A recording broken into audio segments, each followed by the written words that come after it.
Hello, ladies and gentlemen. Welcome again to another edition of the EKN Debrief here on the EKN Radio Network. My name is Rob Howden, joined by David Cole, as always. Episode 55 of the Debrief, working our way to the end of the 2019 season, which is, of course, so surreal to say. Already past the Labor Day weekend. David Cole was trackside at the Rock Island Grand Prix. It is September the 5th right now, and the Grand Prix will be the focus of today's debrief. This week's show presented by Croc Promotion USA. The shift is on to a new brand and a new way of thinking. Croc Promotion USA is the American importer and distributor, and Mad Old Nut Racing is the official race team. We've been on the attack in 2019, and our results speak for themselves. We're winning races and championships and running up front everywhere we go. Croc Promotion USA has momentum. Dedicated and talented young drivers, supported and mentored by team owners who know business and who are passionate about karting. That's Croc Promotion USA. That's Mad Old Nut Racing. Search for us on social media and give us a follow. All right, David Cole, this one's all you. I was out in Portland for the IndyCar race and the Road to Indy event at Portland International Raceway. You, however, for the 14th straight year, trackside at the Rock Island Grand Prix. Was it 14? Are you sure? I thought it was 15. Is it 15? 2004 with up to 2019. 15 years. Yeah. I'm glad you can do math because I do have a degree in that, so I can. Well, that's why I can make up for your lack of mathematical skills, right? Well, it wasn't for your writing skills, that's No, for sure. Of course not. It's not for my announcing skills, not for my writing skills. No. Yeah. None of that. None of that. Yeah. It's math. I brought you along to calculate how much tip we should give when we go for dinner. That's really it, to be honest. Yeah, but really that's pretty simple now. It's yeah, it's kind of probably just keeping track of your math skills while, points, that's a big thing when you're announcing. So let's talk Rock Island Grand Prix, dude. How was it? Was it a good one? It's Rock Island Grand Prix. It's been the home for me for the last 15 years on Labor Day weekend. So I know nothing other than this now. Yep. That's almost half my life. Not quite, but almost half. It was, the thing about it was it was the 25th running of the event. It began in 1994. It had the 1 year it missed in 97 due to legal battles that it was going through. But it's just, you think Labor Day weekend, you think Rock Island Grand Prix. Agreed. Yeah, no doubt about it. What about weather-wise? I know that in my time there, the 15 years I was the voice of the event, I had a little bit of rain sometimes. Normally, we had really, really, really good weather. I think in watching the reports and listening to some of the coverage this weekend, you guys did get hit with a bit of rain. Well, we had a little bit of everything aside from humidity. That was the one thing that I was really glad to see not be there this weekend, because in years past we've gotten there, that Friday afternoon, and we're either in the parking lot putting us together a cart or just getting set up in the paddock after 5 o'clock when all the streets shut down. The humidity makes you just pour sweat. Yeah. And that's the one thing that we didn't have this weekend. So I was glad for that, even though I didn't really have to do any wrenching. Just the fact that you could sit in the paddock and relax and not want to go into the air conditioning was great. And then the temperatures, so that made the temperatures pretty comfortable, a little bit cooler towards, nighttime and in the morning hours before we got on track. But, we did get hit with rain Saturday. We were probably about an hour and a half behind schedule. So the last two heat races were canceled because a big heavy rainstorm came through. So that pushed those two heat races to Sunday morning after the quick revised warm up that they had scheduled. Okay, as we do anytime here, one of our EKN debriefs, we kind of do the overview. We'll start with the overview, and then when we come back after our first break, we'll jump into the paddock pass. To cap off the overview, David, let's talk numbers, because the one thing about the Rock Island Grand Prix and the fact that it's been going for 25 years is it's been very, very flexible in terms of trying to, in its class structure, trying to make sure the class structure kind of, was more indicative of all the of where people were racing. There was huge days back in the shifter cart days. There was a big tag program at one point, and they really have been evolving, have they not? And even this year, they made some adjustments. Last year there was no tag class. They brought a tag class back this year. They really have, though, started leaning more towards the categories that have been able to support the program, and that's in the Briggs 206 classes. Yeah, it's ironic because the first 2 years that I went in 2004 and 2005, those were the largest entry numbers that the event had ever seen. 391 in 04 and then 411 in 2005. And you got to remember it was not as many classes, but they had LCQs and all of this, the classes sizes were just massive. And as you said, they'd always tried to tailor around what was popular at the time. And so classes that we had then aren't exactly the classes that we have now. There's probably maybe 3 or 4 that have maintained the stability and being out the Rock Island Grand Prix. So yeah, number wise, it's very tricky because again, as we went through the 2008, 2009 era of the bad economy and stuff like that. So it kind of hurt the event. And as you said, just trying to find the niche, trying to find the people who want to be there and who want to race there. Because again, it's not an event for everybody. But the one good thing is that every driver's meeting that they have every year, there's always probably 10 to 20 people who have never raced at Rock Island Grand Prix. And that's kind of the one thing it does have going for itself. If you look at the numbers, David, you've provided us with a pretty good list here and kind of a year-on-year comparison as well from 2017, 2018, 2019. Highlights that you would look at, you think? Obviously, a couple of new categories this year. In second Briggs Ignite Senior class, they brought in the Briggs 206 CIK category as well, a standalone CIK class. So none of that kind of body work, and 13 drivers to start that off. Any other highlights for you? Obviously, you were trackside. What was the vibe? Well, if you want to look at the positives, there were really only 2 classes, maybe 3 that actually had an increase in numbers. Briggs 206 Masters had an increase up to 23. So we got over the 20 driver mark in that category. And what was the other one I was looking at? Vintage. That was up to 22 this year. So they actually had 2 different race groups and 22 overall drivers racing in the 3 different categories that made up the vintage group. So that's got a lot of momentum because it's not every day that you can drive a vintage kart, and it's not every day you can drive a vintage kart on the streets. So it's very it's a very popular event for a lot of the people that are in the vintage category. And as you said, the return of Tag Senior, I think, was really cool to see because, again, at one point during the 2004, 2005 era, I mean, that was the class. It was we had Martin Pierce, I believe, in 2004 come over from Europe and race aboard a wild cart, mind you, and beat down everybody with a road tax power plant. But again, those categories had LCQs because we had probably up to 50 or 55 drivers in that class. So it was really cool to see that come back. Well, and overall, looking at the event, you just kind of look at the numbers, and it was down a little from last year, down by about 17 drivers. But it's one of those things where it seems like it was just kind of spread out, just every category down just 1 or 2 or 3 kind of thing. Yeah. So really still stable numbers, right? But just down a little here and there. Yeah. The Briggs categories remain the highest across the board, 31 being the highest for Briggs 206 Heavy, which is the first class out on the day. Briggs 206 Heavy 2 had 30 as well. I mean, those numbers were down from last year and the year before, but and all Briggs numbers were a little bit down, but I think I kind of look at it as, a couple of people are hurt. You look at Riley Scott and Jeff Scott. I mean, there's 2 drivers who are good for probably 4 or 5 or 6 entries apiece.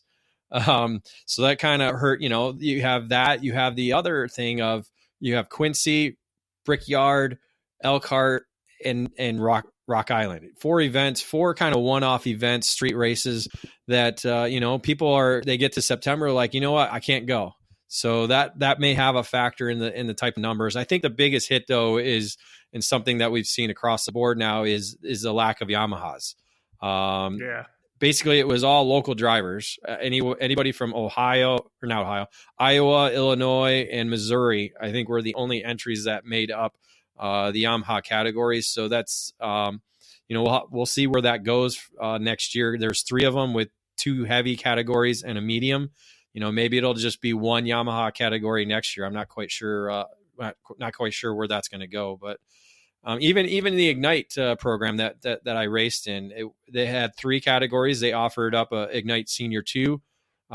We hit the 21 mark in that category, and Ignite Senior had 19, but it was still down a little bit because, again, they have a number of events that they have throughout the year.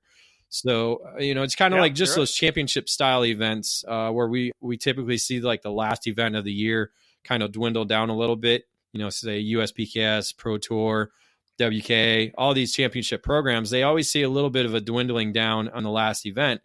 And I think that's kind of what we're getting with these one-offs. Is this is one of the last one-offs of the year for a lot of these grassroots racers.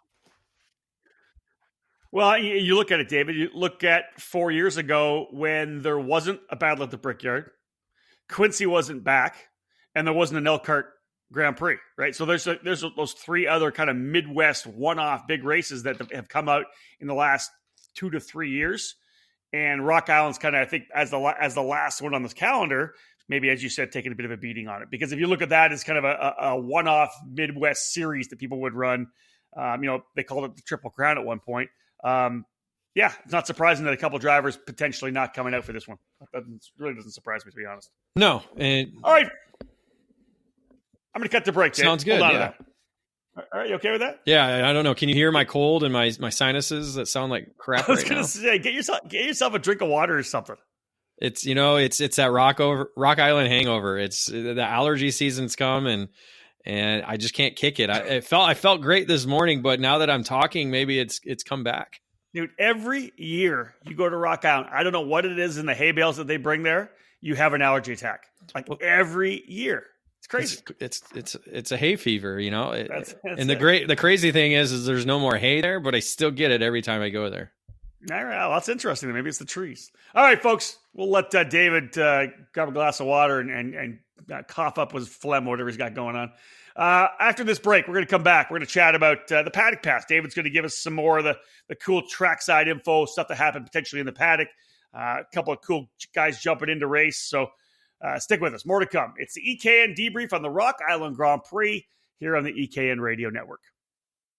For over a century, Briggs & Stratton has had a commitment and passion for racing. It's a DNA found in every engine we build today.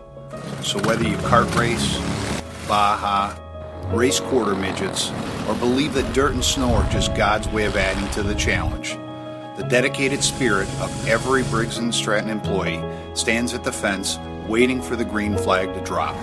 Briggs & Stratton Racing. What powers you? Attention all Briggs 206 racers. The biggest race of the year is coming. On October 4, 5, 6, Cup Karts North America is hosting the largest Briggs 206 race in the country. The Cup Karts North America Grand Nationals at Newcastle Motorsports Park, where the best racers from all across North America will come to see who has what it takes to become Grand Champion. This 3-day event features a full day of optional practice on Friday, October the 4th, qualifying and heat races on Saturday, and finals on Sunday. On offer is over $25,000 in awards and prizes that will be awarded based on finishing positions as well as door prizes throughout the entire weekend. Newcastle Motorsports Park is a world-class facility with not only the size and staff to handle an event of this magnitude, but it's also considered one of the best racing surfaces in North America. We're privileged to have such a perfect home for this event. Due to the high demand for this event, we've been forced to cap classes to ensure the event remains on schedule. So, if you want to take part in the biggest event in four-cycle karting, register ASAP. Registration opens to the public on August 30th. For more information, head to cupkarts.com. History, success, family. Those are the 3 words that describe Comet Kart Sales, one of the longest tenured karting businesses in the United States. The family-owned operation is located just outside of Indianapolis, and they have provided carts, parts, and services for thousands of racers throughout their near 6 decades of business. Comet's online store features everything you need, continually adding new parts to their product line. Comet Kart Sales attends dozens of karting events every year, offering trackside service for racers and families. Karting veterans Mark Dismore Jr. and Gary Lawson provide one-on-one driver coaching and tuning assistance for each trackside customer.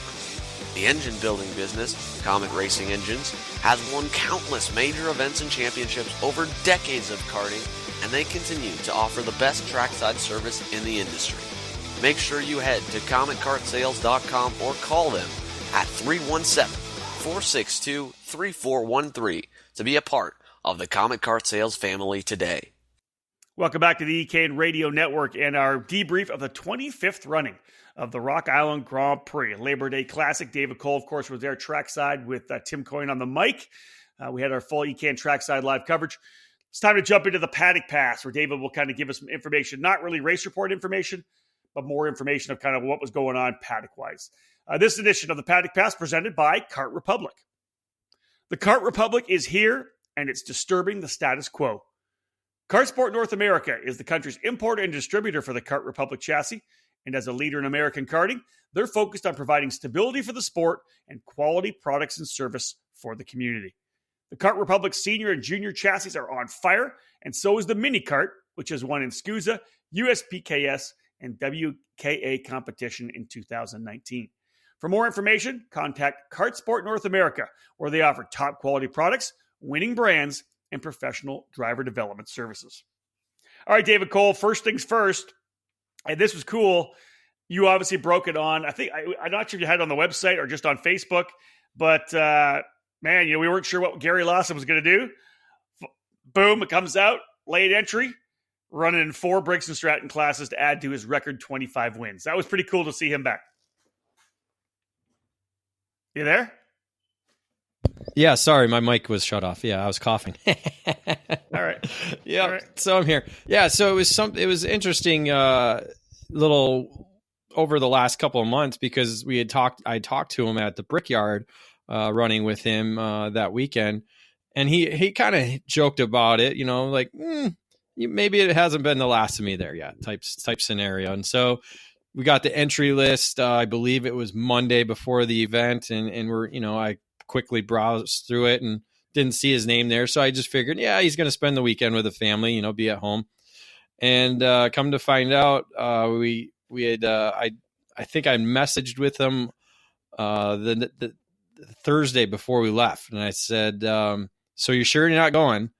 And he got back to me with, "Well, I just entered tonight." Scenario. So I confirmed it with Debbie at Rock Island, and then we posted it Friday morning up onto up on social media. So it got a lot of attention because, again, Gary Lawson is the emperor of Rock Island, scoring 25 total wins at the event, and again, his first time coming back to the event since 2013.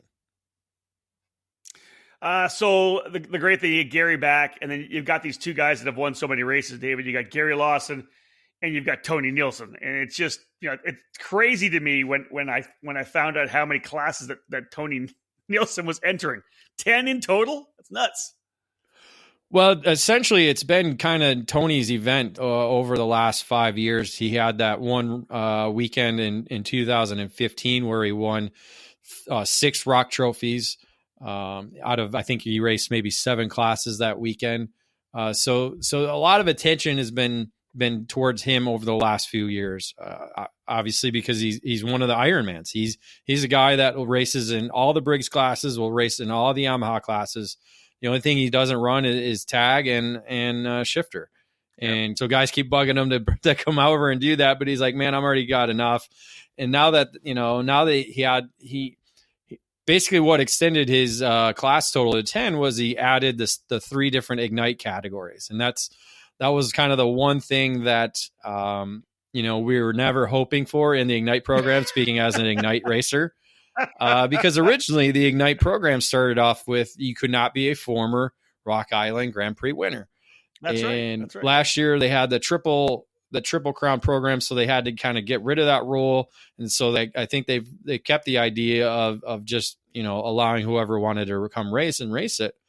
And so what it's done, it's stepped up it really has stepped up the competition level in that category, both in just senior and masters, because he's old enough, only 2 years younger than I am, to be able to run masters. So you add those 3 categories in to the 7 that he was already running, and you get 10. And it's just, it's a total team effort between him, his father, Scott Evans, and Scott Evans' father as well, because those 4, they have some great choreography at the pits to make sure they know what cart needs what for which class and what order. And it's just, really the only downtime he had was towards the end of the day on Sunday.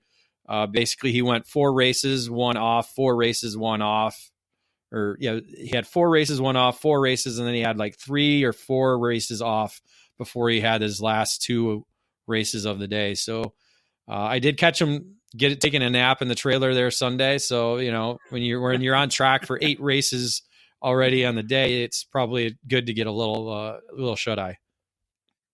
That's crazy. That's and again, just you run those many races, you get to add to your win total, especially when you're as fast as Tony Nielsen is. So we'll talk more about where they ended up at the end of the weekend in terms of how many wins they were able to rock and roll. Definitely helps the batting average, right? It does, doesn't it? All right, David, let's talk track design, because I think coming into the event, obviously that was one of the big talking points, right? When I did the podcast with Roger Ruthart to talk about the race and the plans for this year, he talked about the fact that they were changing some of the racetracks. That was obviously one of the first things you did when you got there. You were taking photos of the corners that they were working on. You were getting those out on social media so people could see it. Now that it's done, let's talk about what they actually did. And you were on the racetrack, so you know exactly how that kind of affected your racing line compared to what you've done the last number of years.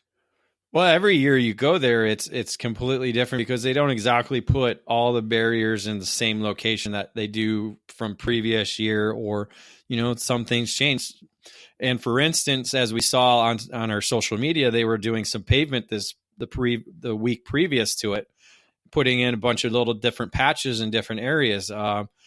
Basically, they put patches in turns 1, 3, 4, and 5, and leading into 6. So there was a lot of patchwork being done around the track. So you have to give credit to the city for at least working with the event and trying to give us a bit of a smoother race surface. And mind you, turn 5, is probably one of the worst and bumpiest tracks because it's always in the shade. The exit there was completely redone and it was smooth. So there was no issues of hitting a bump and losing grip. It was all, if you hit the wall, it was your own fault type of scenario. Okay. But really, as you said, what the talk about going in was a talk that they were going to be moving the apexes in turn 1 and turn 5 to help kind of give a different angle of exit for competitors going out of the corner. And it really did, because they moved the apexes out away from the inside of the track and moved it out towards the outside, which for turn 1, as we all know, in those wild starts, it could be 4 wide. Well, there was no ability to go 4 wide through the turn 1 section. We saw a couple crashes going into the corner because of the little bit of a more narrow area. But in all honesty, it probably did help solve the exit situation, because from going through there, it's all about carrying momentum in all these Yamaha and Briggs categories. Yep. And so it's a sharper turn, so it helps you make the cart to rotate a lot more. And again, same thing in turn 5. You bring the apex out, it makes you rotate the cart more instead of just sliding through and going balls to the wall through the corner. You got to rotate the cart and get through it. So that made it more of a challenge for the Briggs guys and Yamaha guys, where shifter and tag guys, it was the same scenario for them because they're going so fast. They already have to rotate that cart. And so the shifter guys loved it. It just narrowed things up a little bit. Even turn 3, it seemed like they moved the apex out just a little bit more as well there too, which brought that familiar exit barrier closer. David Colbert. The Yep. David Colbert. All right. Speaking of David Cole, let's jump into this part of the paddock pass. The fact that once again you get a chance to drive, and it was interesting because we set it up. You're going to go with the Margay Ignite program again. It works perfect for you because you don't have to do a lot of work on the kart. They're doing that for you. You can do your job covering the event, working with Tim Coyne on the live broadcast, then just jump behind the wheel and have some fun. Now, then we get the call. Then you give me the call that, oh, by the way, I'm going to run all three classes. I'm going to run Senior 1, Senior 2, and Masters. So, yeah, let's have a real a busy time. You end up being on the racetrack for 14 on-track sessions, David. Talk about your weekend a little bit. Did you have some fun or what? Well, anytime you get behind the wheel, it's fun. And again, that's, we just said that. I was just talking with Andre Martins down in Florida because he's going to be racing KZ at the World Championships. And he's like 40 something or 50 something. I don't know I forgot how old, but he's like, you know what? I'm just going there to have fun. I just want to be racing alongside some of the best drivers in the world. And I just want to go there and have fun because, I mean, after all, that's why we're doing this. And that's kind of what I was, talking with him about. And so anytime we get behind the wheel, I mean, that's what we're here for. We love this sport and we love driving. And so I'm very thankful to you and Margay and everybody who's able to put this program together for us, especially Bell Racing Helmets, keeping my head safe. It was fun. I knew I wasn't going to be the best driver. Age is catching up with me. So I'm realizing I'm realizing I got to put some more work into it if I do want to be able to race against the best. Dude, I'm 10 years older than you. Age has got nothing to do with it. We just need some track time, bud. Well, you got to remember it's 2006 was the first time I did Rock Island. So that's 13 years ago. Yep. And it was a completely different scenario and mindset back then from where I am now. Back then I wasn't a father. I was just a husband and a dumb guy who wanted to go fast. Now I'm a father of two and I gotta keep supporting my family type scenario. So, so just, Rock Island is a completely different animal. It's not what Brickyard is. It's, Brickyard was what? You're off the gas in 2 spots, maybe 3. And here you're there you at least have runoff rooms and lots of other guys to race it. And Rock Island's a completely different scenario. Like we've talked about many, many times, you can't go at Rock Island 100% until you're ready to handle it. And I just, until the end of the weekend, my 14th on track session, I finally got a little bit more comfortable. I was like, you know what? I just need to go. So, and again, it doesn't help that I'm not driving my own stuff. I'm not trying to destroy it. We've been down that road before. We don't need to do that again. And so it's always about trying to find that comfortable, but yet to the edge kind of scenario. Well, you end up with a couple of good finishes anyway. 8th, 9th, and 6th. 6th was in the Masters category, right? Yeah, and there I had 5th and 4th ahead of me. I probably should have had a little bit quicker of a pace, and they were able to draft and get away from me after I got up into 6th place. And I thought I was going to be able to run them down, but they were just, Scott Barnes, now 4-time Rock winner, and Keith Scharf, another winner as well too. So it was a little bit tough trying to run them down, but I didn't do it and ended up 6th. But like I said, overall, I came home in one piece. The cart came home in one piece. It was sold that night to another competitor that was there that weekend. So I did my job for Margay. I made it look fast, right? Yeah. Hey, dude, listen, if you're finishing behind Barnes and Scharf hooked up together, that's pretty solid, right? There's no way you can hang your head on that because those guys, obviously, Scharf winner at the Brickyard, Rock. We said Barnes, multi-time Bermuda karting champion, 4 times the Rock winner at the Grand Prix. That's some pretty stiff competition.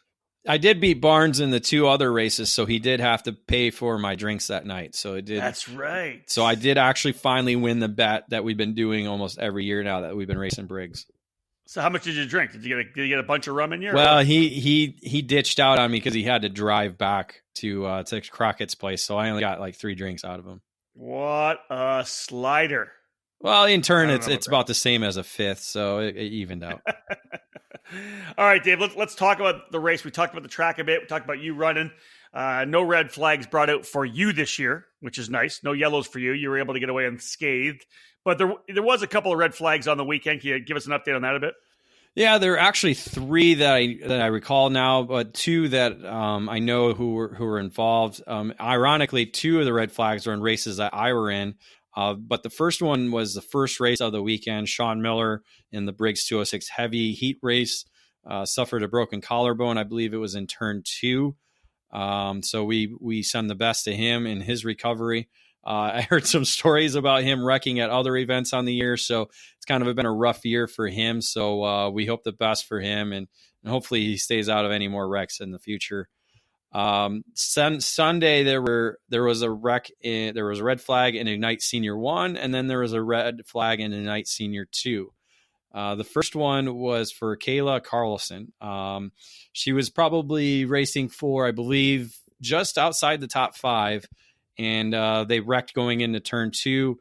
She went hard into the barriers. I'm not quite sure that she flipped, but I think she just went hard in the barriers. But somehow she suffered some, basically what is spinal cord shock.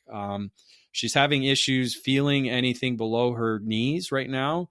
But we did get the word that she is leaving the hospital today, going home, hoping that the feeling will come back in her lower extremities. But there's no signs of any broken bones or any punctures in the spinal cord itself. So they just think that the spinal cord is a little bit in shock. So maybe some of the nerve endings aren't connecting as they should.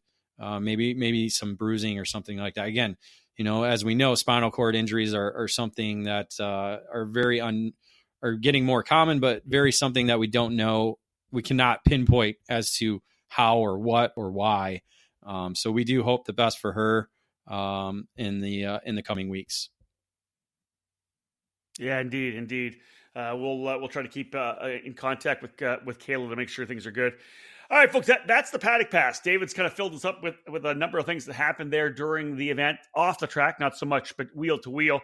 That's what we're going to do next. It's going to be the race report here on the EKN Debrief, episode 55 of the EKN Debrief. It's September 5th, 2019. Rob Howden alongside David Cole. Stay with us, folks. When we come back, David's going to start working his way through the long race report that we have here today from Rock Island. Hey racers, this is Rob Howden, and I'm super excited to be back with the Texas Pro Kart Challenge family this year. After kicking off the season in Denton in March, and having just wrapped up our annual trip to Amarillo, it's time to get the final Texas PKC date on your personal calendar, and I'll see you there. We'll cap off the season on the September 13th, 14th, 15th weekend at the beautiful Speed Sports Racing Park in Houston. The track is the jewel of Texas karting, and you need to experience it for yourself.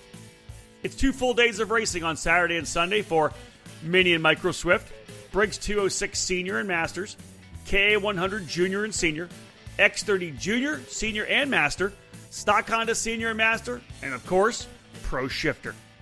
For information on how to register for the Texas Pro Kart Challenge finale at Speed Sports, visit TexasProKartChallenge.com.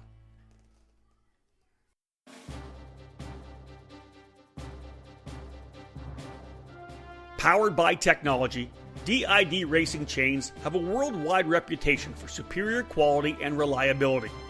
Meticulously engineered and manufactured in Japan, DID genuine parts are the world's #1 original parts supplier for Japanese and European motorcycle manufacturers.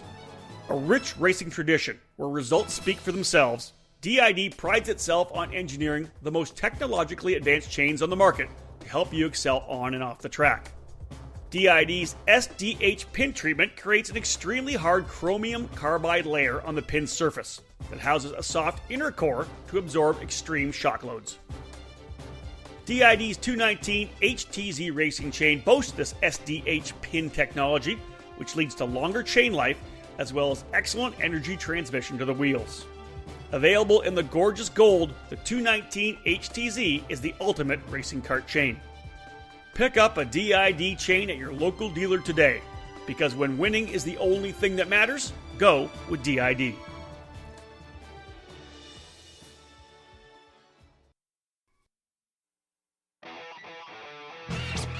As a world leader in personal racing safety products with a sales and service staff and dealer network unmatched in motorsports, Simpson Performance Products is now the official North American distributor for Stilo helmets. In addition to their wildly popular auto racing helmets, Stilo is extremely excited to have made their move into the karting community with a pair of stellar options. Stilo has two helmets designed and manufactured specifically for karting: the Stilo ST5 CMR 2016 for kids and the Stilo ST5 Kart Snell K 2015 adult karting helmet. The company's karting helmets are directly derived from Stilo's auto racing helmets that are so popular at the top levels of racing. Drivers rave about the superior comfort levels, as well as Stilo's lightweight construction and unparalleled field of vision, a crucial attribute for karting. For more information on Stilo, check them out at simpsonperformanceproducts.com/Stilo or by following them on social media at Stilo USA.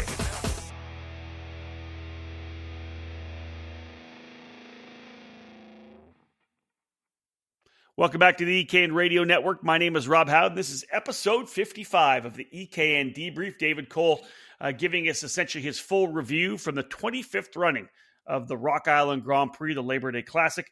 Time to jump into the race report. We're going to get started with Yamaha Heavy 1, Margay Ignite Senior 1, and Briggs 206 Heavy 2. That'll be the categories Dave's going to start with. This edition of the race report presented by PSL Karting. The 2019 season marks the 25th anniversary for PSL Karting, North America's importer and distributor for the legendary Burrell Art brand.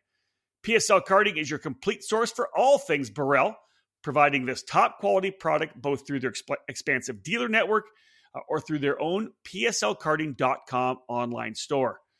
Arrive and drive programs, supported by PSL's experienced staff and in-house engine program, are available for all major U.S. and Canadian events. When you're ready to win, call PSL Karting or visit one of their dealers. All right, David Cole, get rocking here. We got actually four categories to start. It's actually Briggs 206 Heavy to get things underway. Yes, that is the category that has basically kicked off the event over the last few years. More recently, it's been known as the Travis DeVrent Memorial Class. Travis was a winner and competitor at Rock Island Grand Prix and took his own life in a couple years ago. The family continues to help raise suicide awareness, and that is one of the focuses with the category and in surrounding the Rock Island Grand Prix event, as the DeVrent family is there once again, cheering on their fellow competitors and again bringing awareness to suicide. On track, the category is split up into two different heat groups. Justin Wishard won the opening heat race with Gary Lawson winning his opener, coming back to Rock Island Grand Prix for the first time since 2013. And in the feature, it was all Gary, as he was able to launch away and get out to a big lead early on and drive away to nearly a 5-second advantage in the 15 laps of the race to score his first win of the weekend, 26th overall win in his career. Only his second time winning in the category as well, because the class was introduced in, I believe, 2013. So he was the inaugural winner. Michael Welsh was able to win the great battle that was behind him for second, just ahead of Connor Lunn. All right, here's the question for you, David. Now that we're getting started, two heat races in a feature. Can you give the listeners what was the setup for the two heat races? Is it progressive? Yeah. What they do is they split the field into two heat races. Okay. So the first heat was half the field. Second heat was the other half of the field, based on what number you drew for the P pick. Okay. So that basically it was, it's almost like LCQ style where, just kind of separate the field. So there's not this massive field racing for a heat race. They've done this before for any classes that are at 30 or more. They typically split the fields up for for two different heat races. Excellent. Moving on now to Yamaha Heavy 1. Yamaha Heavy 1. Again, the category wasn't exactly full. Numbers were down a little bit, but this was one of those. This is always one of those categories that you're going to have at least 3, 4, 5 guys in the lead pack. And we ended up having, I believe it was 4 drivers in this lead, or 3 drivers actually in this lead pack. Tony Nielsen, the heat winner, was joined by Gage Rucker and Michael Welsh. So those guys were kind of going back to back, from jumping from their Briggs carts to the Yamahas. Yeah. Welsh ran a pretty defensive final lap, and going into turn 2, Tony Nielsen wasn't exactly happy with it, and the two made contact. This allowed Gage Rucker to slide through past him and was able to come around as the winner, scoring his first victory at the Rock Island Grand Prix. Nice. So the contact between Nelson and Welsh dropped them down to 4th, with Welsh not be able to finish the race. That moved Chad Patch up to 2nd and Dustin Bloom up to 3rd. All right, let's move into the first category that you were actually part of, David. The first of the 2 Margay Ignite senior classes. Looks like Tony Nielsen out of the gate pretty strongly again. Yeah, I don't know what happened up front because I really wasn't able to see any of it. But right. Tony Nielsen was making his 3rd straight class in a run of 4. Tony was able to win the heat race as we all expected, and we expected him to win the final, but Evan Stammer had other ideas. Stammer, the younger Margay driver, probably half of Tony's age, probably. I think Evan's about 15, so that's about half of Tony's age. Less than half. That's right. Yeah. Well, Tony's 38. He's 15, 16. Yeah, that's makes. I guess Tony 38 now. 38. Yes, he's 38. Wow. He confirmed that with me this weekend. So, because he keeps thinking I was younger than he was, and I'm like, no, dude, no, I just look better. No. Wow. But yeah. Anyway, the 2 were able to get away in the main event, and Stammer was able to pull off a last lap pass for the victory after the race was red flagged for the Kayla Carlson wreck. So after the red flag, you guys go back green. Yeah, and then he gets that last lap pass. That's pretty impressive to make a last lap pass on a guy like Tony Nielsen. Yeah. So I completely forgot that I was in this race. So I did see the leaders for a little bit because when we restarted, they were actually right there. So that was good. But then, my oldness kind of let them slip away. It was pretty good. It was, Tony had some great sportsmanship, being the first one there to congratulate Evan on his victory when he got back to the scales. So it was great to see the old guy versus a young gun going at it, especially, Tony being the one of the top drivers at Rock Island. But it was a good drive for Justin Vansel as well. I remember seeing him spin in the heat race, and he started back a little bit behind me, if not just in front of me there for the main event, and he was able to knife his way back up to the 3rd spot. Nicely done. That's awesome. Good job for Justin to get up there to P3. Before we go to the break, let's move to the Briggs 206 Heavy 2. Obviously, the 2 different categories for Briggs Heavy, a 1 and a 2, so giving the guys the opportunity to be on the track more than one time. Out of the box, Gary Lawson winning heat race number 1. Yeah, Gary was in the first heat race, again, walked away with that win. The second heat race was won by Michael Welsh, who was last year's winner in this category. When you combine the 2 heat races in the main event, Gary was once again the driver to beat, only to have his chain break after 7 laps. So a DNF for Gary Lawson in his second race back at the Rock Island Grand Prix. So this basically brought that fight behind him for second into the fight for the win. Tony Nielsen was able to work past Lund on the final lap to be able to score his first victory of the day. It was his 3rd win in 5 starts in the class, as Nielsen was able to win in 2015 and 2017. Every other year. That's correct. Morgan Schuler was able to follow Nielsen by Lund to grab second in his first start, because Schuler was a longtime Yamaha racer, moved over to the Briggs category this weekend. So again, folks, if you're going to run Briggs 206 Heavy 2 next year, Tony Nielsen wins every other year, so he probably won't win in 2020, and he will win in 2021. We're good. So we're guaranteeing that, huh? We're all going to run Briggs 206 Heavy 2 next year. Sounds good. Our shot. All right. You work for that, Dave? All right. Yeah, but there's already fast guys in there already that could beat me. I know. I know, no kidding, right? Big group for heavy too. 30 drivers in the category. That's solid.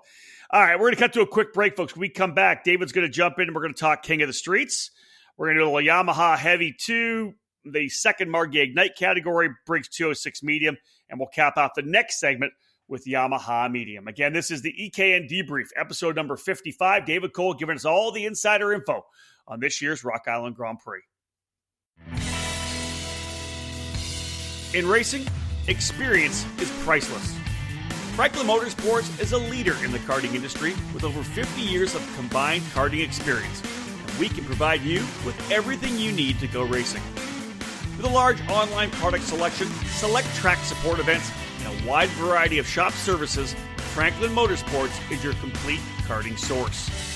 Check out our online store at franklincart.com, where all of our products are just a mouse click away and we ship daily. We're constantly adding new products to our online store, so keep checking back. We specialize in IAME engines, tilt seats, and of course, our championship-winning Merlin chassis.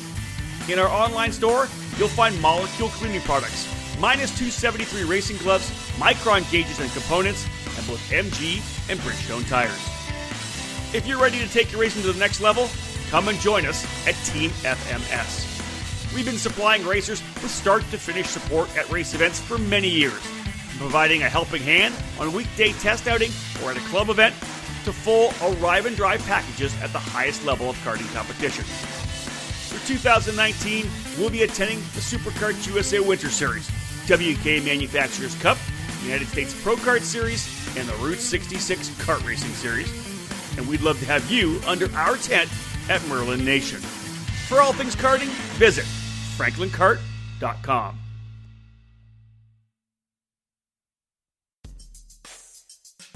When you think racing tire in the U.S., one name stands out: Huger. The history of Huger Racing Tire is one of an American dream and is the tire designed for champions. At the end of 2018, Margay Racing became the sole United States and Canadian karting distributor, establishing Huger Kartsport. Throughout 2019, Huger Kartsport has expanded the Huger brand to kart shops, tracks, clubs, and racing series across North America, focused on grassroots programs. 4 different compounds are available through Huger Kartsport. The R55 is among the most popular with shifter kart categories. The R60 and R70 serve the 2-cycle and 4-cycle community at the club and regional level. The R80 is the official compound of the Margay Ignite program. The Huger Wet has been tested to the limits and ranks among the top rain racing tire in karting today. With a wide range of compounds and a made-in-the-USA racing heritage, Huger Kartsport has the tire you need for your track, series, or personal racing needs. Head to HugerKartsport.com today to find your nearest dealer and follow them on all social media platforms by searching Huger Kartsport. Welcome back to the EKN Radio Network. We're part of our Race Report segment now. This edition of the Race Report brought to you by PSL Karting. Rob Howden alongside David Cole. The focus of this particular edition of the debrief, the 25th running of the Rock Island Grand Prix, the Labor Day Classic, where one of the most iconic trophies in the sport is delivered. That is the Rock. David, the King of the Streets is one of the iconic parts of the Rock Island Grand Prix. It came over with SuperKarts USA. First race, Oklahoma City. Second race, Quincy. Then Jim Murley brought it to Rock Island, and it kind of found a home at Rock Island, with the King of the Streets. When Jim left SCUSA, and SCUSA kind of backed away a bit and transitioned, Rock Island kind of made King of the Streets their own. And it's been their race. And a lot of amazing guys have won it. We've seen fluctuating number of driver over the last number of years, usually anywhere between in the low 20s to the mid 20s in terms of drivers. 22 guys showing up here this year. Talk a little bit about King of the Streets, new format for this year, and let us know who stepped to the forefront, who wore the crown, and who put on the cape. Well, let's be honest. It's basically become the Josh Lane King of the Streets. Can we not agree on that? True enough. Not that he's winning them all. He has won one. Not but that it's definitely no, his not baby. that he's winning it. It's almost like he's promoting the class within the event, and because he's really after he wants to race the best of the best. He wants to go to Top Gun, but he wants Top Gun to come to Rock Island Grand Prix. And he's been able to do that year in and year out. He's been able to get a couple here and a couple here and a couple there. And this year, we saw a number of guys come up that are among the top in the driver rankings and SCUSA Pro Tour and anywhere you go in the country. So you have to commend him for that. And he added a number of awards that they handed out at the awards ceremony as well, too, including Rock Cup USA, MG Tires, Hoosier Tires, LeConte Tires, Skitchy Barnes' Akuna Matata, what's the fishing charter? Yes, that's the word I was looking for. So a number, and then Texas Pro Kart Challenge and the Lone Lockhart Grand Prix. So a lot of prizes that were up for grabs as well too. And not just for the guys who finished at the front, but for guys who went fast lap and who were the quickest old guy and the guy who wrecked. Because Croc Promotion USA also provided $500 to whoever wrecked their cart. So a lot of cool different things. A lot of cool different things for that. But on track, you knew it was going to be wild and crazy. But for this year, because I don't know if Josh started it or what, but as we got up to grid for the heat race, I heard them talking about, so when we come back for the second heat race, I'm like, what are you guys talking about? And so they filled me in. Basically what they did was they did 2 heat races based on the P-pick, but they were going to go back to back. So the first heat race was by P-pick, and then they would invert the grid for the second heat, both heats being 8 laps. So it was kind of unique, kind of something different. So at the end of the first heat, where we saw Austin Wilkins just kind of drive away and score the victory, he was 2017 winner. They all pulled back up to the start-finish line, and we began lining them back up for the second heat race, which was, again, back to back, which is kind of unique and different. And all the guys were on board with it. The only thing they could do was to adjust their tire pressure. That was the only change they could make. So if they DNF'd or made changes, they were able to fix it, but they had to start in the back no matter what. And that's something we saw, or no, they didn't have to start at the back. They was wherever they P-picked, because 2 different races were 2 different races. Okay. But if that was only if you were a DNF, because as we saw in heat race 1, after Wilkins ran away with it, Race Liberante DNF'd in heat 1 with a burnt up clutch. He quickly came in, they repaired it and got him back up on the grid, ready for heat 2 to start to make his start. So after repairing his broken clutch in heat 1, he was able to drive away to the win in heat 2. But also in heat 2, Austin Wilkins had a mechanical as well. I believe it was clutch as well. So both winners had DNFs in the opposite heat races, which made things a little bit interesting and kind of shook up the grid a little bit as we got ready for Sunday's main event. Last year's winner, Rory Vanderster, was able to secure the pole position with Croc Promotion USA driver Billy Musgraves on the outside of row 1, making his first King of the Street start. Jake French's teammate and first starter since 2012 was 3rd, and then Josh Lane, 2015 winner, in 4th. All right, so both Wilkins and Liberante have trouble. Where do they end up starting? So Wilkins was able to be put 9th based on the points through the 2 heat races, and Liberante was 11th. So, getting those wins definitely helped them move from towards the back of the field towards the middle of the field. I like this. It sounded really cool. 21 drivers in the field. Both of the guys that were so quick, kind of there, and the heat race winners are right in the middle of the pack. So, all right, let's go. How does the race shake out? So the race shook out with Rory grabbing the whole shot, was able to get out front until Musgrave got ahead of him and basically led the majority of the race. But the real show behind him was watching Liberante charge through the field, basically running fast laps of the race, charging up, getting up to Musgrave, and then just prior to the white flag was able to take over the lead for the first time. Liberante was able to hold on to the top spot through the final circuit and come across to the checkered flag with a lot of excitement and able to win his first Rock Island Grand Prix King of the Streets. Wow, that is big. That would have been exciting for sure. And obviously, races had a fantastic year winning the Pro 2 category in Supercars USA Pro Tour competition.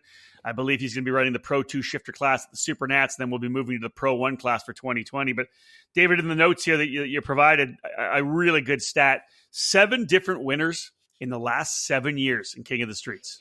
That's amazing. Well, that's what I talk about when Josh Lane is trying to get the best of the best to come here, because that's what he's doing.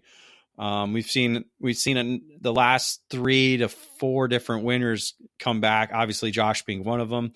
But you got Wilkins coming back. You got Rory coming back. You have Austin Wilkins coming back. You have Josh coming back. We were missing a couple like Jordan Musser as well.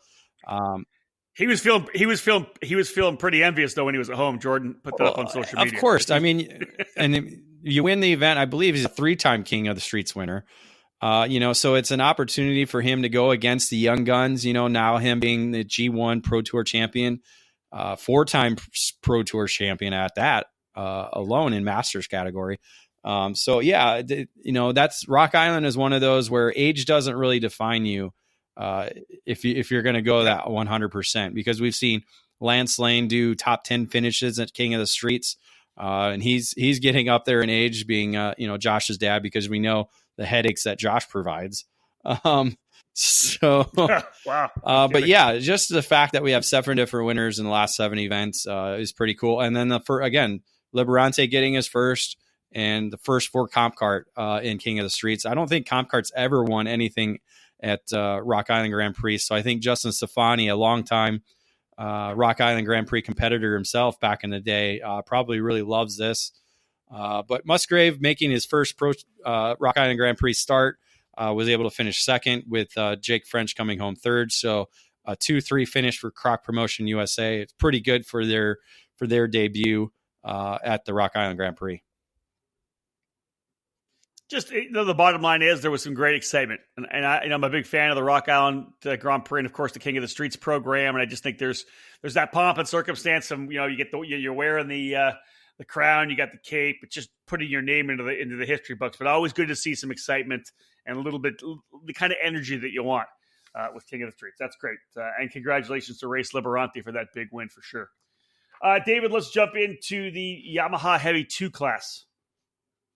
Yamaha Heavy 2 was the Tony Nielsen show. Tony was able to win the heat race and essentially be right there in the right position for the main event. Again, Yamaha top 4 were able to get away. Nielsen was locked into Tim Getch's bumper throughout the main event and made the pass on the final lap to secure the victory. It was actually his first win in the category, maybe since 2016, and maybe I have that note wrong, but scoring his second win of the day. Tim Getch had to settle for second with Dustin Bloom. I know. This class started in 2016, so this was his first win in the class. So, but Dustin Bloom ended up third. Interesting thing, David, and you're talking about guys pulling away, working together in that last lap pass. That really is kind of a kind of a trademark for Rock Island, isn't it? But that's the key is get away from the standing start, because we do the Le Mans style standing start. Get away from the start. Get into that front pack. See if you can't drop somebody off, and it always ends up being you're running together with somebody. And if everybody's pretty equal, it's just setting up for that last lap battle, right? Well, especially in the Yamaha category, because it's really a game of chess out there. Luckily, I was able to be near the lead pack in 2014 when I did my lone Yamaha race there.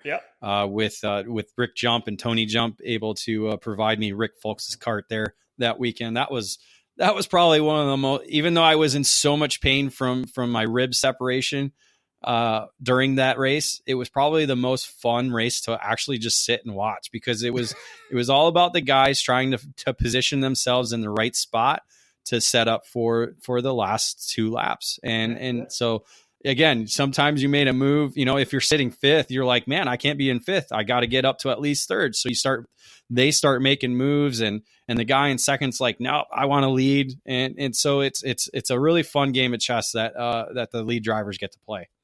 That was a fun year. You were super fast that year in the Yamaha class. That was cool to watch. Okay, let's move on to Margay Ignite Senior 2. You were in this category as well, so I'm sure you'll have just a little bit of information for us. As you said, you weren't up front to be able to watch the battle happen. But I'm just being real, David. You are, I know, but it's funny to say that. All right, let's talk about it. Tony Nielsen, another heat race win. Obviously gets out of the gate well. Let's see what happens. Yeah, we again going into the Ignite categories, we expected Tony Nielsen to go 3 for 3. Well, he missed out on the first one, and so he looked like he had the second one in hand and was actually leading until the engine came loose just prior to halfway point. I saw him sitting outside at turn 1, and so I wasn't really quite sure, but got to talk to him the race before or the race after, and it was an engine came loose. So that gave basically everybody else a shot. Evan Stammer, who was a Ignite Senior 1 winner, was in the hunt, but it ended up being the veteran winning it out this time with Pistol Pete Vetter edging out Stammer by 77 thousandths at the line. The victory was Vetter's third win in as many years at the Rock Island Grand Prix. So he was the Masters winner the last 2 years and then won Ignite Senior 2 this year. Cool stuff for Pistol Pete for sure. Vetter with the win, Stammer second, and Justin Vansel coming home in third. Moving to Briggs 206 medium. It's as we go down through these lists, what makes me laugh, it's either Tony Nielsen or Gary Lawson, right? That's the first name I'm reading every time I'm going down through the notes that you provided. Gary Lawson with the heat race win in the Briggs 206 medium class. I'll let you take it from there. Yeah, this was all Lawson from the get-go. Lawson was able to score the victory in the heat, and again, just amazing off the Le Mans style start, and just went basically untouched through the opening corners to establish a solid lead. But this one's different. Sorry, this was medium. This one he actually had to start from the mid pack. In the heat race. Oh, really? Okay. And get up towards the front. I think the other classes he had pretty good P picks and was able to get away. But getting that heat win put him towards the front, and getting those passing points put him on the pole. So in the main event, he just basically checked out from the drop of the green flag, leading off 15 laps for the victory. Ended up being a 4.4 second margin of victory for him. The battle on track was for second then, and that was Evan Stammer, who went back-to-back as well. So Stammer was able to pull away in the second spot ahead of Michael Welsh in third. But Lawson getting his second career victory in this class and second win on the day. Wow. Again, as I said, keeping in what I'm talking about, Yamaha medium next up in the report. Heat winner, Tony Nielsen. Yeah, it's a familiar right? scenario. I think this was Tony's fourth race, or this was Tony's eighth race of the day. So Tony was able to start up front and was basically in the fight again. Yamaha top four got away. Among them was Getch, Rucker, Welsh, and Nielsen.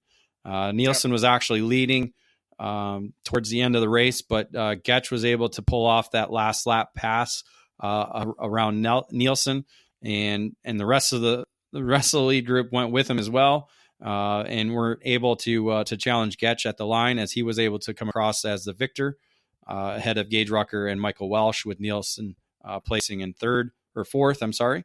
The win put Getch. This gave him 12 career wins at the Rock Island Grand Prix, to move him to third overall in the win list total. Yeah, good for him. Good for Tim getting that 12th career win. That's pretty solid, man. It's tight right around that 12, that 9, 10, 11, 12 mark with guys that have been able to get victories, but good for Tim to get that victory as well. On another commercial break here, folks. When we get back, David Cole, it's lineup tag senior, Briggs 206 CIK, Shifter Masters. Those are going to be up next as David Cole continues to bring us all the insight from this year's Rock Island Grand Prix. It's episode 55 of the EKN Debrief. Back after these messages.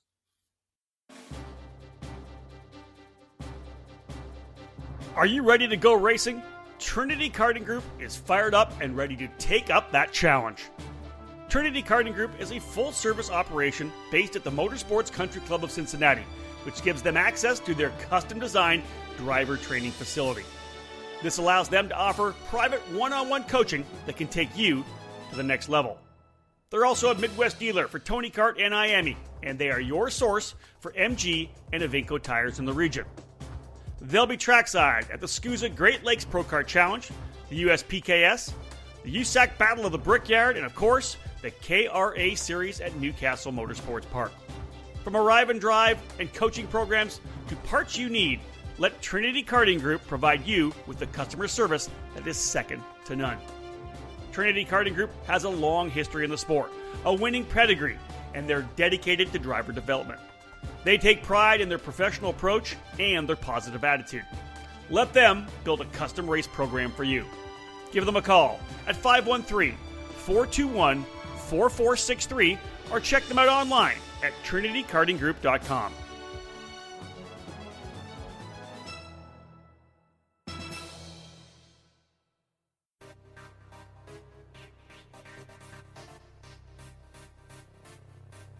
Located in Mooresville, North Carolina, on-site at GoPro Motorplex, Kart Sport North America features over 6,000 square feet of retail space.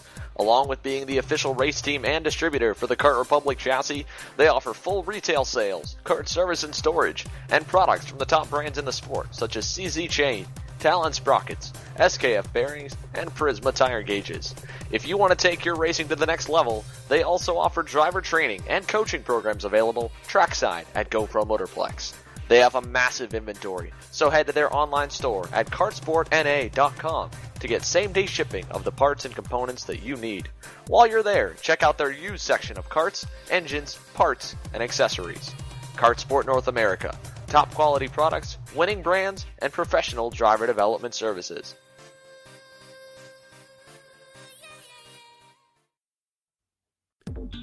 Cometic Gasket is a leading worldwide supplier of gaskets and engine sealing solutions for karting, automotive performance, power sports, original equipment, and the remanufactured engine industries. Cometic karting gaskets are available as OE replacement top-end kits or as individual gaskets and seals. Just like competitive karters, Cometic can operate on the fly and has a unique capability to customize any gasket to meet specific engine requirements and clearances. All of Cometic's fiber materials are asbestos-free and do not require any additional sealants. Viton oil ring cylinder head seals are used in each 2-cycle kit, and Cometic's 4-cycle engine kits feature only the most advanced multi-layer steel head gaskets. Cometic can tailor to engine builder-specific needs through bulk ordering and packaging flexibility. Cometic gaskets are must-haves for championship-winning teams across multiple disciplines of both professional and amateur motorsports. Cometic Gasket, sealing championships since 1989. Welcome back to the EKN Radio Network. My name's Rob Howden. David Cole quarterbacking this particular episode of the Debrief as we are talking about the 25th running of the Rock Island Grand Prix. David Cole trackside to cover all the events, to manage the live broadcast with Tim Coyne on the mic, and even more so, as is always the case at Rock Island, Dave also pulled on the Bell helmet and getting behind the wheel, ran all 3 Margay Ignite classes here in this particular event, and great to see him back behind the wheel. David, let's jump into the tag senior class. You had mentioned last year they actually canceled the tag senior class because they didn't have any entries at the entry deadline. They canceled the event, and all of a sudden they get all these emails saying, hey, I was going to enter. Well, too late. This year they bring it back again, and I believe they ended up with 13 drivers in tag senior. Yeah, it was a pretty solid, good field, a mix of some fast guys, some club guys, and some guys that were just there to have a good time.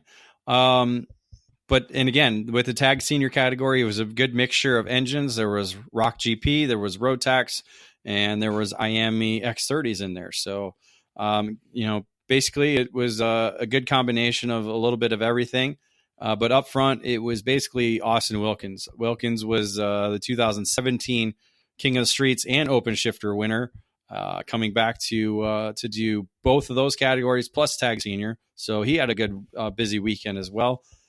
Josh Lane jumped out to the lead in the main event, but Wilkins was able to run him down and dominate to a 6-second margin of victory. with Aaron Snyder ended up third. The engines that were made up the top 5 were Rock GP were 1 and 2, and 4th place, with Rotax running 3rd and 5th. Interesting. Vibe around the paddock, Dave. You think that more people talking about potentially coming back next year to add Tag Senior to their lineup? No, I don't. I'm not sure about that. I mean, what it might do is it might draw people who weren't there to come back and race the Tag Senior category. It did bring in like a Devin Smith Harden. He decided to run Tag Senior. However, I think with that category, there really are those 2 engines that kind of dominate that type of track layout. The Rock GP and the Rotax were very, very fast. That's not to say an X30 won't be fast with a fast driver. Devin doesn't have a lot of tag experience, so jumping in and doing this without any tag experience is tough to do against guys who have been doing it for a number of years. So it'd be interesting to see, you get one of the top 20 ranked drivers in tag right now to come out with an X30 and see what it can do. Not sure what it'll do, but it'll be interesting to watch.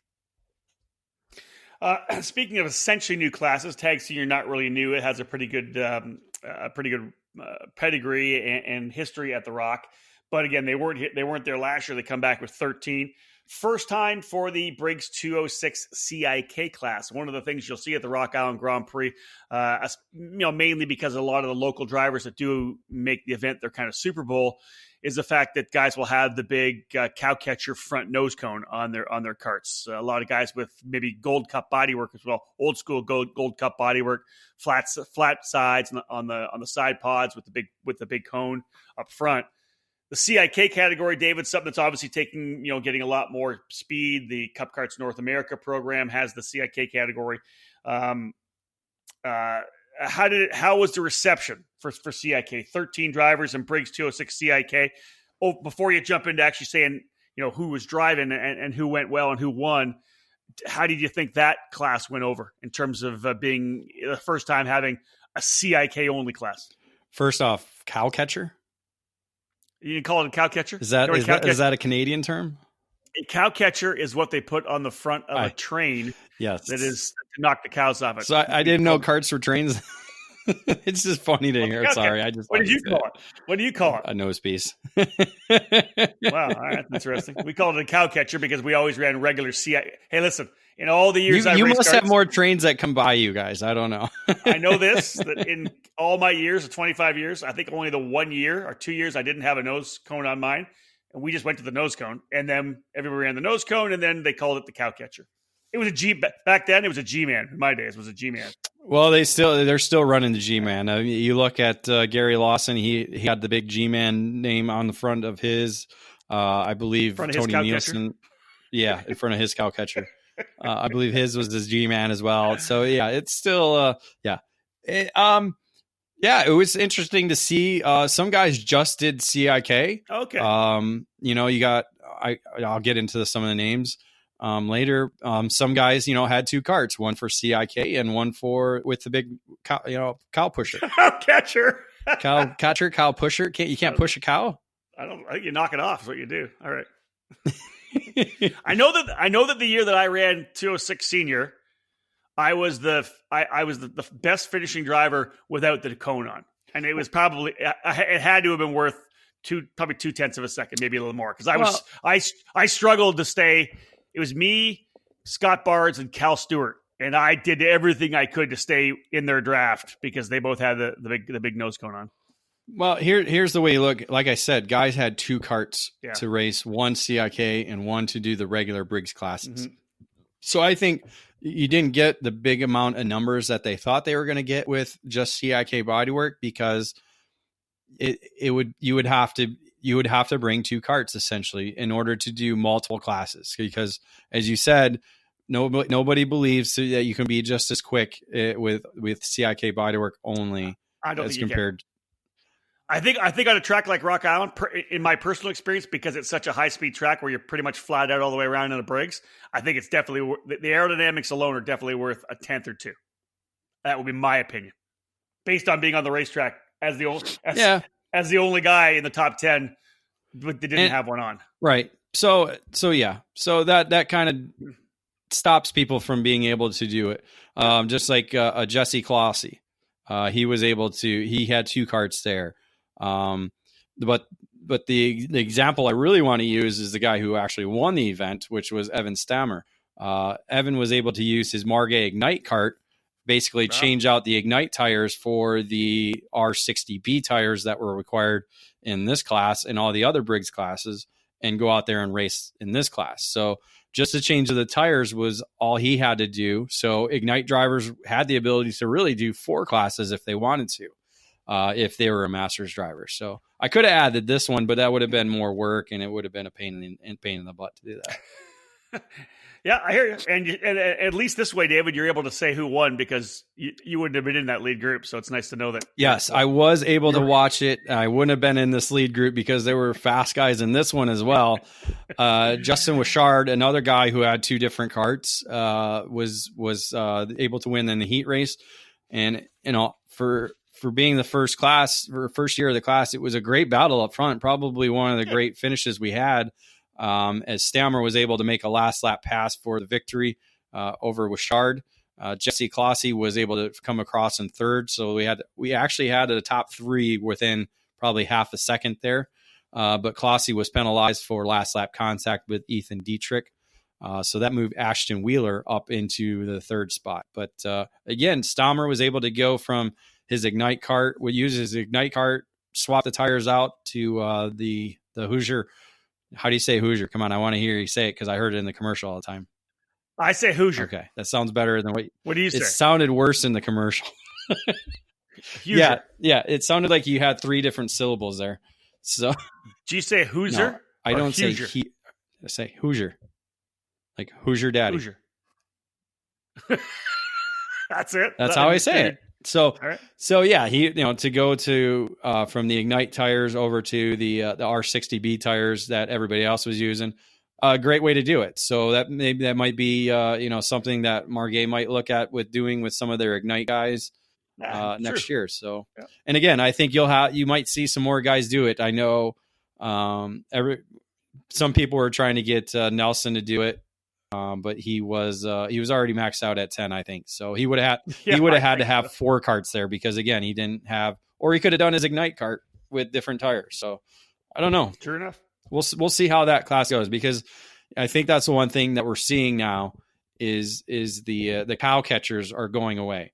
There it is.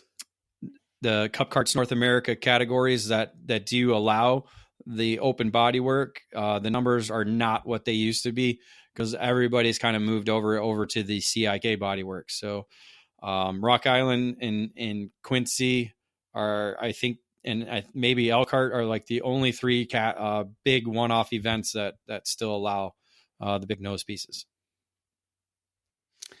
All right, David, let's jump into Shifter Masters. This has always been a class that I really like to watch. You got some great names of guys that have been around a long time.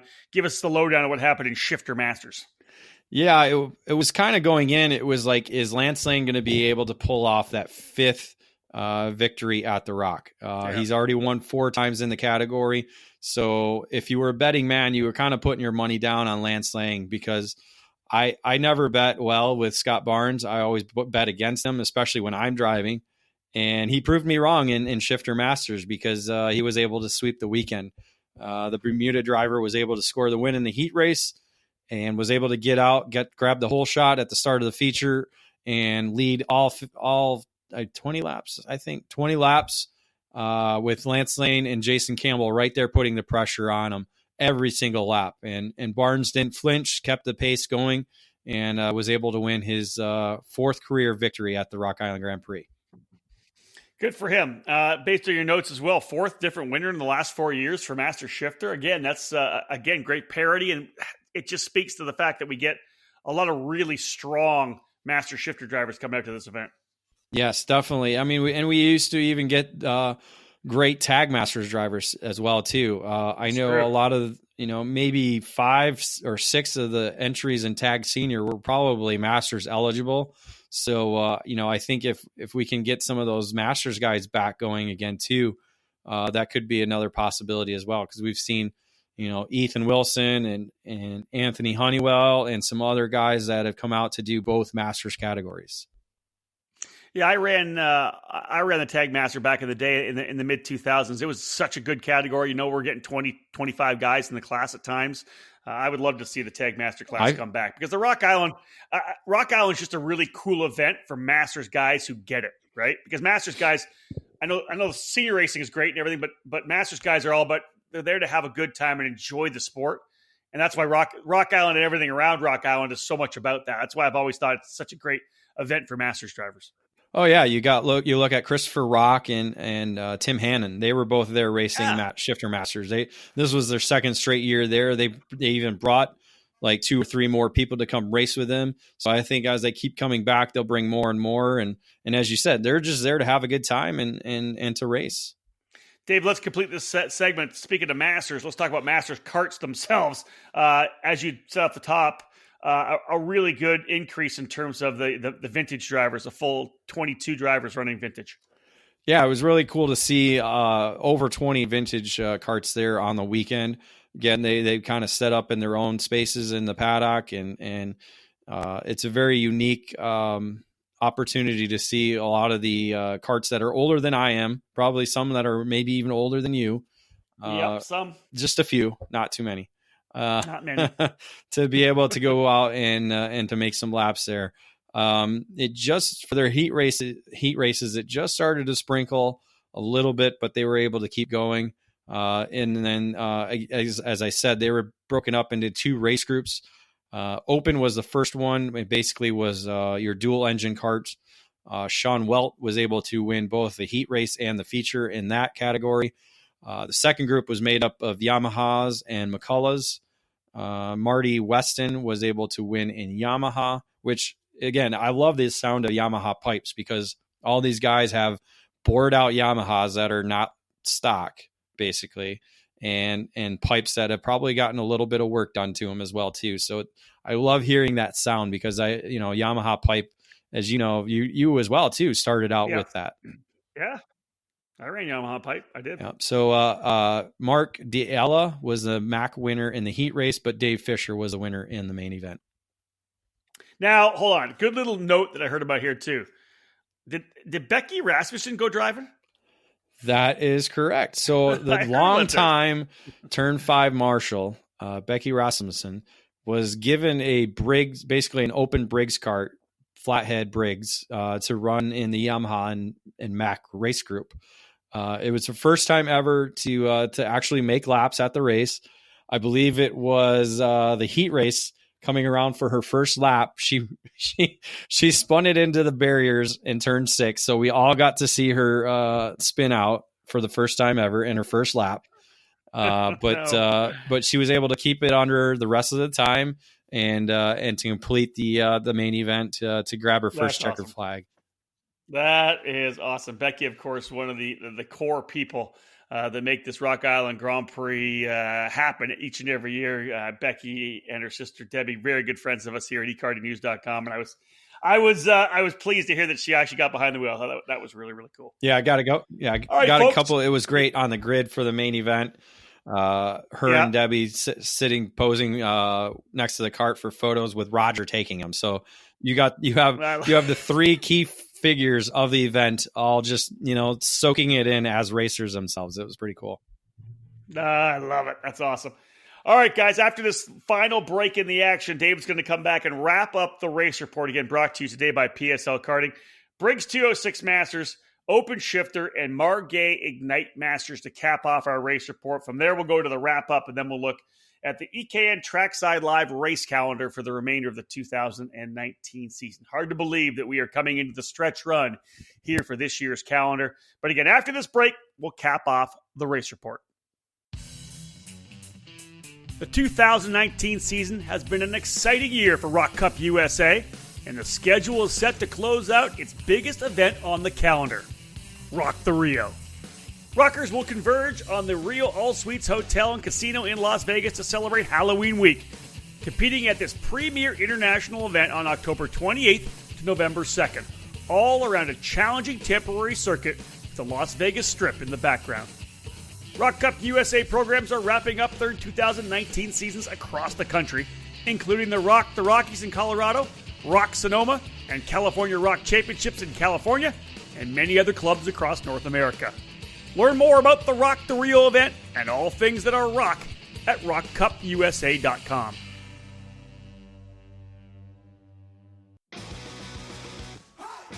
Top-level production with a focus on a single form of motorsport, karting.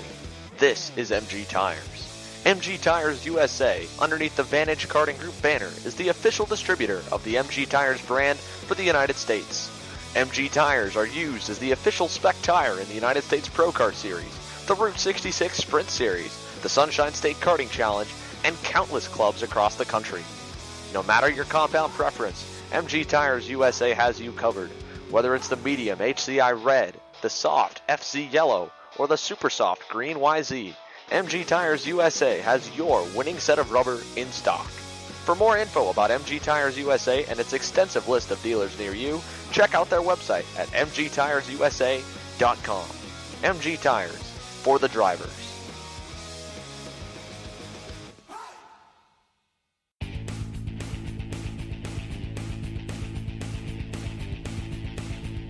If the dream is IndyCar, set your target on the road to Indy presented by Cooper Tires. Our ladder system is designed to take drivers through 3 rungs of competition. The first step is the Cooper Tires USF 2000 Championship, which features a carbon tub Tatis chassis, 180 horsepower, and paddle shift sequential gearbox. Boost the USF 2000's output to 280 horsepower for the newly named Indy Pro 2000 program, the second rung of the road to Indy, formerly known as Pro Mazda. Add in increased grip and aero downforce, and the Tatis PM18 becomes an incredible racing machine. The final step before IndyCar is the Indy Lights Championship presented by Cooper Tires. The Dallara IL-15 boasts a whopping 450 horsepower. This car itself has helped train a third of the grid expected for the 2019 IndyCar Series. At all 3 levels, you race at premier venues on the same dance card as IndyCar. Showcase your skills under the watchful eyes of IndyCar scouts and owners. The program is unprecedented around the world, offering the opportunity to climb the ladder with over $2 million in scholarships to the champions in USF 2000, Indy Pro 2000, and Indy Lights. Former karters fill the roster of Road to Indy graduates in IndyCar like Spencer Piggott, Zach Veach, Jack Harvey, Ed Jones, Matthias Laced, Felix Rosenquist, Colton Herta, and 2018 Indy Lights champion Pato O'Ward. Recent graduates like Kyle Kirkwood are in the middle of their journeys right now as well. Follow in their footsteps. If you want to race IndyCar, there's only one choice. The Road to Indy, presented by Cooper Tires.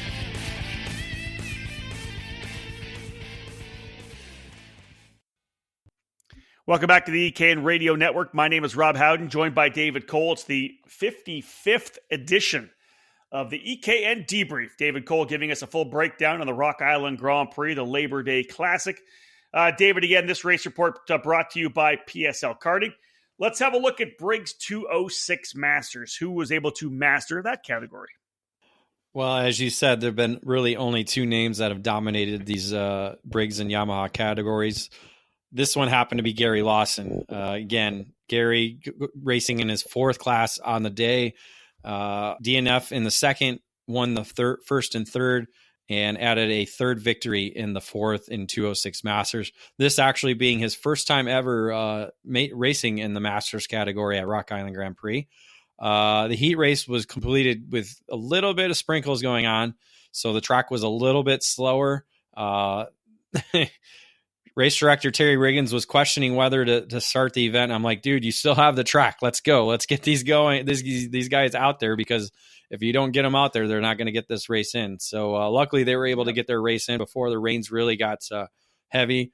Gary was able to win that heat race. And again, just driving away in the main event to lead all 25 laps on the weekend for a clean sweep, and getting his 3rd victory on the day, 28th overall.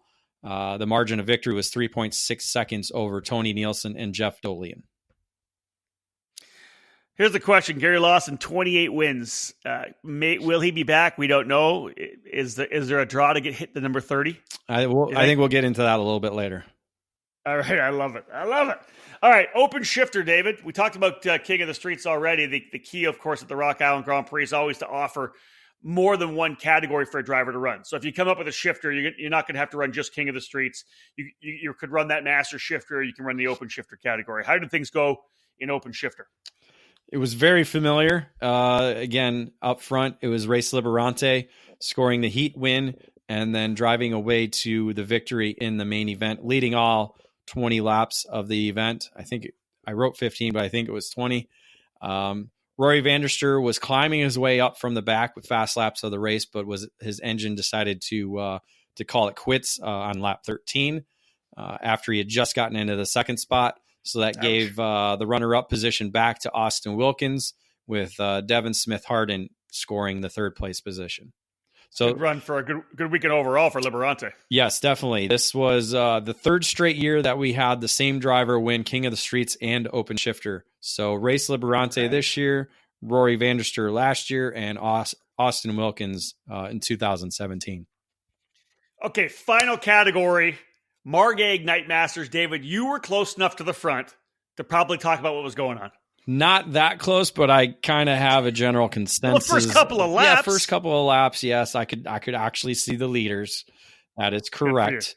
I saw the eventual winner right next to me at the start because he got a little bit shuffled back. Heat race winner Tony Nielsen was started, I think, fourth because of the passing points, and didn't get quite off the line as well as he had hoped. A little contact shuffled him nearly into my side pod, and I gave him enough room because I knew I didn't want to ruin his race. No sense in crashing out one of the best drivers in the field right there at the start where the officials are steering right. Couldn't you have hooked on a latch or something like that? Just a little. I kind of did, but he went one way and I went the other as soon as we got into turn one, as we were trying to get around a couple other guys. But yeah, so he got to fifth, I believe, at the start after that opening launch skirmish, and drove his way forward to towards the front, and just once he got there, pulled out to a 1 second advantage to score his third win on the day and 20th overall at the Rock Island Grand Prix. He was able to get by Pete Vedder and Jeff Dolian towards there at the end of the race. 20 wins for Tony Nielsen. Pretty impressive. And as you said, Pete Vedder, a winner already on the day, and Jeff Dolian coming home in the third spot. There is your race report, folks, for the Rock Island Grand Prix. A lot of categories. Took a lot for David to rock his way through that.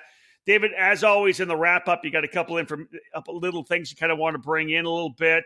Let's start with the Constructors' Championship breakdown. Which brands were able to grab, at least lead the way? Which brands were able to grab race wins?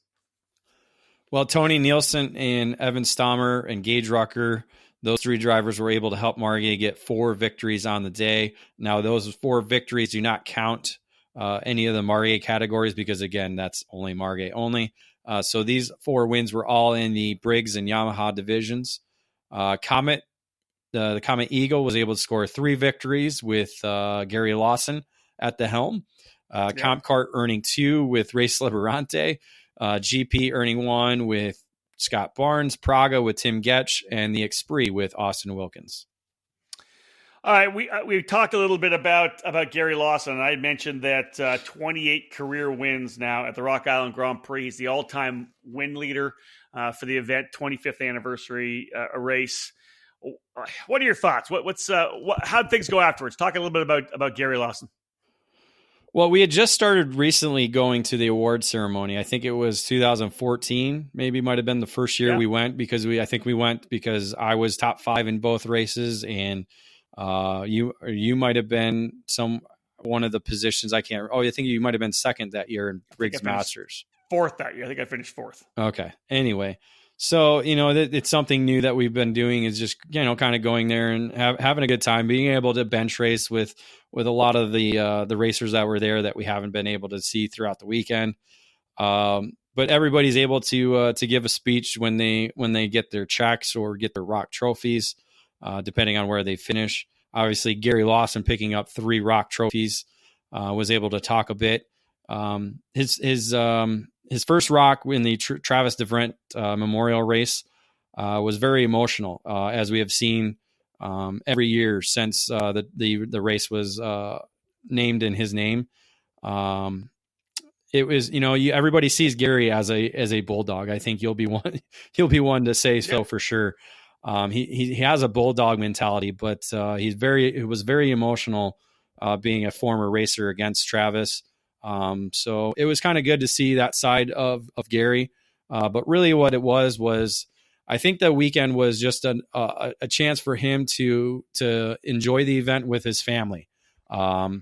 He was there with his wife, along with son Hayden, who's 5, and his daughter McKenna, who just celebrated her 4th birthday on the weekend. So they actually celebrated her birthday in the pits throughout the weekend, had cake and a number of decorations all over their tent and stuff like that.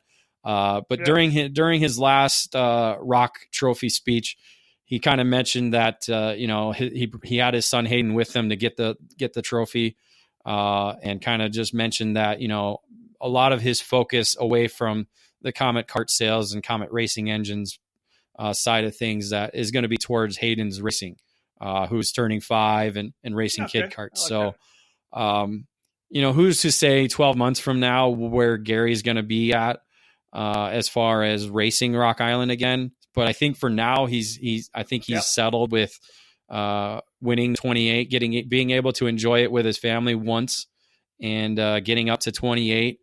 But there's that 30 mark. Maybe that might lure him back next year. So again, I think we'll have to wait till the last weeks of August to see and kind of gauge where Gary's at as far as participating at the 26th Rock Island Grand Prix. What if we get to like the 35th Rock Island Grand Prix and it's Hayden Lawson versus Gary Lawson? Well, I think that's a big factor for sure. I like that. Again, that'll be pretty interesting. So I wouldn't put it past them. I mean, you see a lot of father sons racing against one another. The Scott family, for one, Riley and Jeff. Jeff races his daughter as well too. His daughter races. So I don't know. You do see it a lot more at Rock Island because again, it's a lot of grassroots racers. It's a lot of families that get together to come and race and have a good time. So I wouldn't put it past them. All right, Dave, let's move on from Gary to Tony Nielsen. He raced in what, 9 or 10 races on the weekend? How did things look for Tony Nielsen? Tony Nielsen completed 9 of the 10 races that he raced. Wow. Again, that one DNF in Margay Night 2 was the only race he did not finish. And I believe that includes all the heat races as well too. So essentially he went 19 of 20 in all the races that he competed in. But the main event wise, he scored 3 victories, 2 runner-up finishes, and 4 fourth-place finishes. So a really good batting average as you look at it that way. So again, Tony remains one of the Rock Island favorites year in and year out. Again, you have that autograph session before that Briggs Heavy class, and he's probably one of the most popular drivers there, being a local Quad Cities area guy. He's definitely a hometown favorite, but again, he's also the guy that everybody wants to beat when they get there at Rock Island. David, let's wrap things up. What was the atmosphere like at Rock Island this year? Well, again, it's fun being there. As the day goes on, it's a long day. We had our drivers meeting on Saturday at 7:15, and I don't think I left the trailer or the Margay pit until like maybe 7:30. Oh, wow. So it makes it a long day. As well as Sunday too. We have 17 different main events that took place. Luckily we did get that done on time, so we were done about 5:30, which was good. Overall, the atmosphere in the paddock was positive. People just there enjoying themselves. We only had those 2 major wrecks, so there wasn't a lot of worries about aggressive driving as we had seen in a couple of years past. I like to hear that. So that part was good.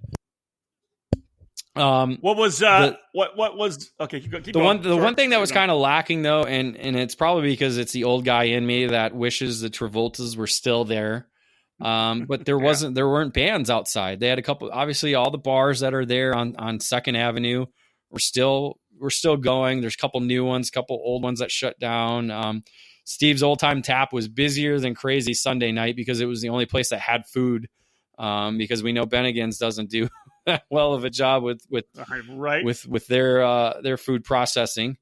So Sunday night was basically all racers there. It's really a lack of locals there. As you know, when we first started going there, they had the Travoltas going, and you're talking anywhere between 300 to 500 people in and around that area, enjoying nightlife, just having a good time. A lot of positive, a real positive atmosphere.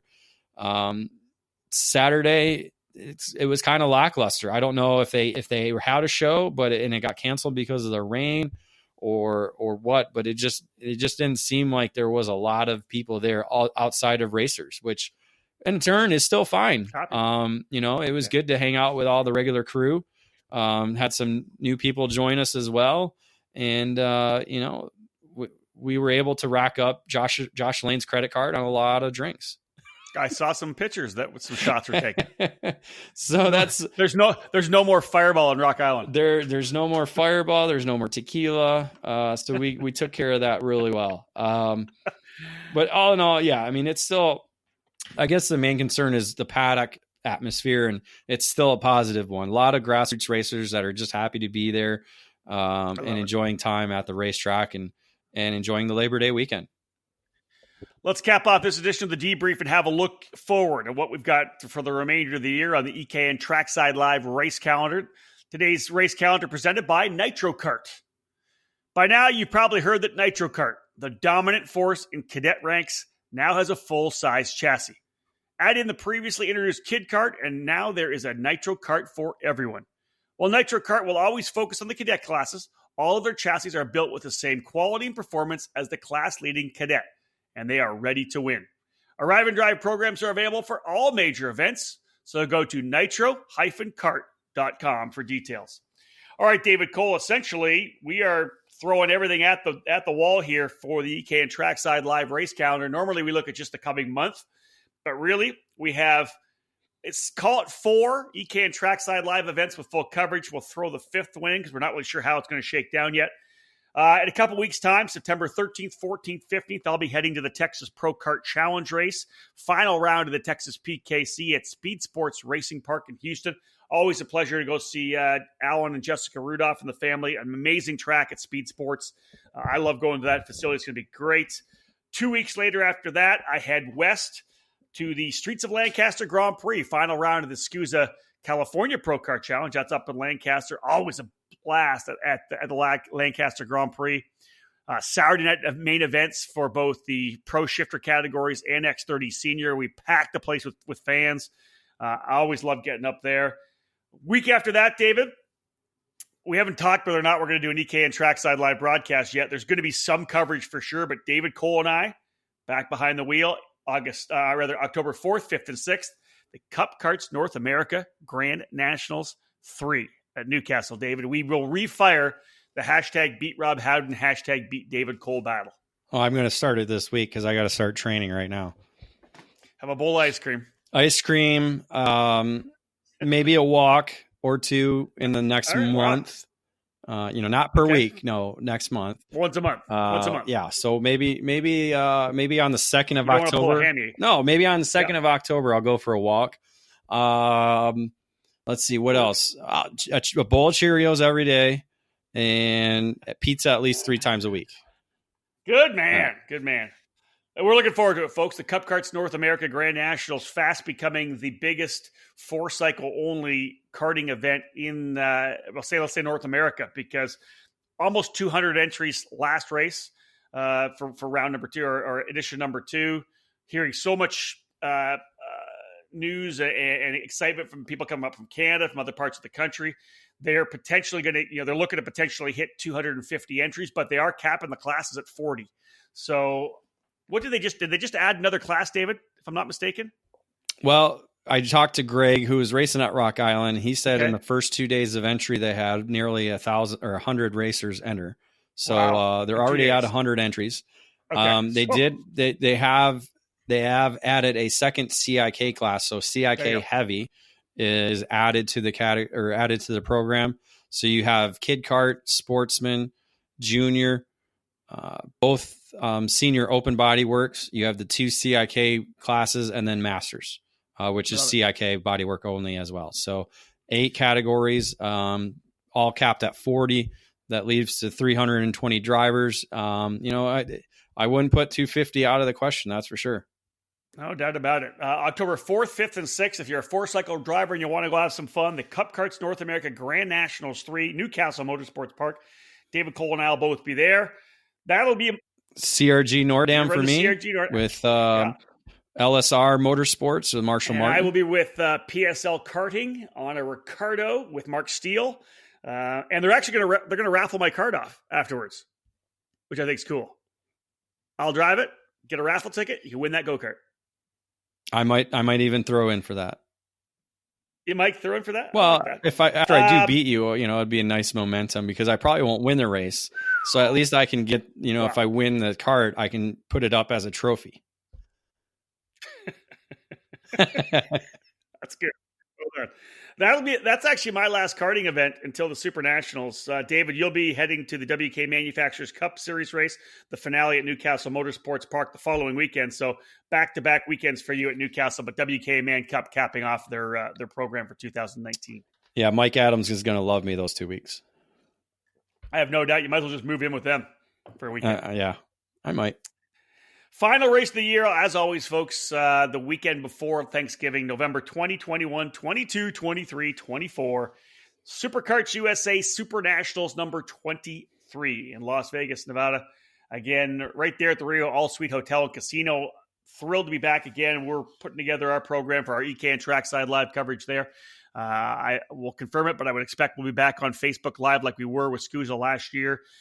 Just a tremendous event. Great way to cap off the year. David Cole gets another shot at a couple times at In-N-Out Burger. That'll make him happy. Otherwise, man, we're looking forward to getting back to Vegas. Super Nats. A couple. We're talking like 6 times, I think. You gonna go deep again? Gotta go deep. Right.